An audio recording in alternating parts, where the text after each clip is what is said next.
Olá minha joia, sou Hugo Bandeira, o historiador e ativista político Jones Manuel. Amassa e humilha o deputado Kim Kataguiri sem dó no debate. Espia. Veja, o deputado Kim Kataguiri, ele é um mentiroso. Por quê? Ele faz um discurso de demagogia, dizendo que é contra a lei do funcionalismo público, dizendo que vai pra cima de juiz, de desembargador e por aí vai, porque ele tá preocupado com os trabalhadores e trabalhadoras da base, né? Os funcionários públicos municipais e estaduais. Durante a pandemia no Brasil, com o governo um governo negacionista, o Brasil teve um dos maiores números de mortes do mundo inteiro de trabalhadores e trabalhadoras da saúde. Nesse contexto, teve um movimento muito forte para defender valorização salarial desses trabalhadores e trabalhadoras. Foi onde foi aprovado o piso da enfermagem e foi onde foi proposto, Vilela, sabe o quê? A PEC 22, para agentes comunitárias de saúde e de combates a endemias, passassem a ganhar 2 salários mínimos. 2.000 e tantos reais, 2 salários mínimos só. De novo, houve um consenso na Câmara dos Deputados naquele contexto, né, da imediata saída da pandemia, foi aprovado e pouquíssimos deputados votaram contra. Um dos deputados que votou contra foi esse rapaz aqui, Kim Kataguiri. E aí, Kim, eu tenho uma dúvida muito grande. Você tem todo o discurso, a retórica, não, combater privilégio da elite do funcionalismo e pipipi, popopó. Aí quando vem uma categoria precarizada, a maioria mulheres, trabalhadoras, chefes de família que ganham um salário terrível, e aí vem uma proposta para garantir um piso de 2 salários mínimos que ainda tá baixo, você vai e vota contra. Por que você votou contra as agentes comunitárias de saúde do Brasil inteiro? Primeiro, porque não se coloca piso salarial na Constituição. Segundo ponto, é muito fácil, lá em Brasília, o governo federal e os deputados federais aprovarem salário quando quem paga a conta são os municípios. Aí é muito fácil, Brasília aprova os gastos, manda o resto pra gente pagar aqui na base, e enquanto isso, os funcionários públicos federais ganham 70% a mais do que os funcionários públicos municipais. E os federais, que estão no topo, 70% de aumento financiado com o dinheiro dos mais pobres, inclusive do agente comunitário de saúde, que mesmo com o piso aprovado na Constituição, não vai ter o piso implementado, porque o município vai mostrar que não consegue pagar, consegue a decisão judicial e pronto, deputados pagaram de bonitões, parabéns. Vamos lá, primeiro, repare a incoerência do deputado Kim Kataguiri. Eu perguntei a ele qual país do mundo tem um teto de gastos semelhante ao do Temer com status constitucional. Ele não respondeu. E aí, em seguida, ele diz assim, mas não pode aprovar o piso dos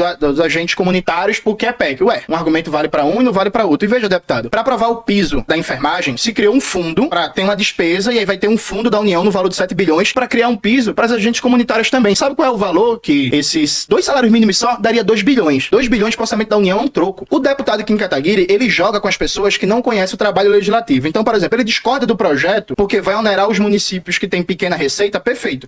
O Brasil tem mais de 1.000 municípios com 50 mil habitantes, 40 mil habitantes que têm realmente dificuldade de gerar receita para cumprir suas obrigações. Então, propõe a criação de um fundo federal para garantir o pagamento do piso das agentes comunitárias de saúde de combate à endemia, que ia custar só 2 bilhões. Toda semana no Congresso se faz graça com o orçamento público a privilegiar setores empresariais. Acabaram de aprovar uma desoneração para 17 setores empresariais, dando 18 bilhões. O orçamento secreto do Arthur Lira tá manejando bilhões, sem nenhum planejamento, sem porra nenhuma. Aí o deputado, ele poderia, por exemplo, levantar um debate, ele poderia propor uma emenda ao projeto, ele poderia mobilizar a base daqueles tabacudo do MBL para fazer um debate público em defesa das agentes comunitárias de saúde, para criar uma compensação, para, por exemplo, aumentar a tributação sobre setores que são isentos de tributo no Brasil, que é o caso de bilionários, de grandes empresas. Por exemplo, não se paga lucros e dividendos. Porque o deputado, por exemplo, não propôs revogar a contra-reforma tributária de FHC que isentou grandes empresários de pagar lucros e dividendos para financiar, por exemplo, o piso das agentes comunitárias de saúde. Aí aqui faz discurso dizendo, eu defendo o funcionalismo público da base, eu sou contra a elite. Mas quando tem um projeto de lei importantíssimo, ele não se mexe, ele não faz nada, ele vota contra, ele fica calado e só tá falando disso agora porque foi perguntado, porque eu pesquisei nas redes sociais dele, ele nunca falou do tema. Mas assim, percebe a demagogia, percebe a mentira. As agentes comunitárias de saúde comeram pão que o diabo amassou durante a pandemia, recebem um salário mínimo, com toda a dificuldade do mundo, vem a proposta para 2 salários mínimos, o deputado faz demagogia, o deputado vota contra e não propõe alternativa. Kim,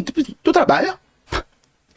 A gente precisa defender o SUS, defender os trabalhadores e trabalhadoras da saúde, melhorar as condições de trabalho e criar tecnologia nacional. Mas vem um deputado desse, não, sou contra, porque é populismo, porque estou preocupado com os municípios, mas não apresentou alternativas. Eu desafio, algum agente comunitário de saúde que está assistindo a gente já foi procurada pelo deputado? Já conversou com ele? Já foi recebida para falar sobre suas condições de trabalho? É óbvio que não, porque só conversa com os empresários, só responde a interesse de empresário.